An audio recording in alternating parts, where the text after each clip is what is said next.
जय Hind. Bajrangi study point में आप सभी का स्वागत है। साथियों, ईरान और इजराइल के वॉर के चलते ईरान और अमेरिका में कसाकसी मची हुई है और हेडलाइन में ये निकल के आ रहा है कि ईरान और अमेरिका अपनी अपनी शर्तों पर अड़े रहे। यानी अमेरिका और ईरान के प्रतिनिधियों के बीच जो शांति वार्ता हुई थी, फिलहाल किसी नतीजे पर नहीं पहुंची है। इधर अमेरिका के फॉरेन मिनिस्टर हैं और इधर ईरान के फॉरेन मिनिस्टर हैं और इन दोनों ने कुछ शर्तें रखी हैं। यानी अमेरिका ने अपनी कुछ शर्तें रखी हैं और ईरान ने अपनी इधर कुछ शर्तें रखी हैं और इन्हीं शर्तों पर कुछ बात बन नहीं पाई है। इसीलिए जो शांति वार्ता हुई थी वो किसी भी नतीजे पर नहीं पहुंची है। चलिए हम लोग दोनों की शर्तों को जानने की कोशिश करेंगे कि किसके शर्तें असल में वाजिब हैं और कौन फर्जी की शर्तें कर रहा है। सबसे पहले अमेरिका की बात करेंगे। अमेरिका ने जो 5 शर्तें रखी हैं उसमें यह है कि परमाणु हथियार ना बनाएं। देखिए, जो अमेरिका ईरान ये जो वॉर चल रहा है, ये चल ही इसीलिए रहा है कि ईरान परमाणु हथियार ना बनाए। तो सबसे पहली प्राथमिकता अमेरिका की यही रहेगी कि ईरान, आपको न्यूक्लियर वेपन बनाने की कोई भी इजाजत नहीं मिलेगी। तो पहले में तो यही लिखा है, ईरान सैन्य गतिविधियों पर रोक लगाएगा, परमाणु हथियार बनाने की कोशिश नहीं करेगा।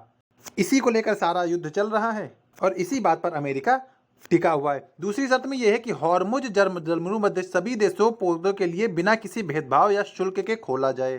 तो ये शर्त तो ठीक है कि जो हॉर्मुज का रास्ता है वो सभी के लिए ओपनली रहे। तीसरा यह है कि अमेरिका चाहता कि ईरान मध्य पूर्व क्षेत्र में अपने सैन्य प्रभाव को सीमित करे।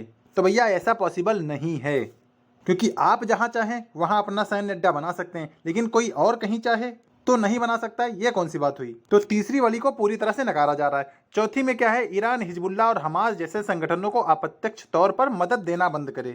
ये तो बहुत अच्छा है कि जो भी आतंकी संगठन है उनको आप मदद मत दीजिए, ये भी ठीक है। लास्ट में यह है कि अमेरिका चाहता कि ईरान अपने बैलिस्टिक मिसाइलों की क्षमता को सीमित करे, साथ ही उनकी गिनती घटाए। तो ये भी बेकार की बात चल रही है, इसका भी कोई मतलब नहीं है। 2 ऐसी शर्तें हैं अमेरिका की जो मानने लायक हैं, लेकिन देखते हैं आगे क्या होता है।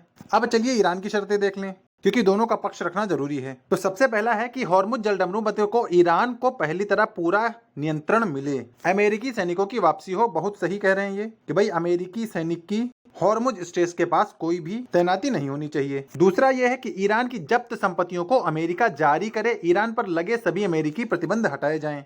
तीसरी में है युद्ध में हुए नुकसान को ईरान को भुगतान किया जाए, सुरक्षा परिषद में पारित सभी प्रस्ताव रद्द किए जाएं। ऐसा पॉसिबल नहीं है। चौथा थोड़ा सही कहा कि लेबनान समेत पूरे क्षेत्र में युद्ध विराम लागू हो, भविष्य में दोबारा कभी इस तरह का हमला ना हो। बिल्कुल सही बात है। और लास्ट, ईरान को अपने देश में परमाणु संवर्धन का पूरा अधिकार मिले, अमेरिका इसमें किसी तरह की दखलंदाजी ना करे। बात तो बिल्कुल सही है कि भैया हमारा देश है, हम संप्रभु हैं, कुछ भी करने के लिए स्वतंत्र हैं।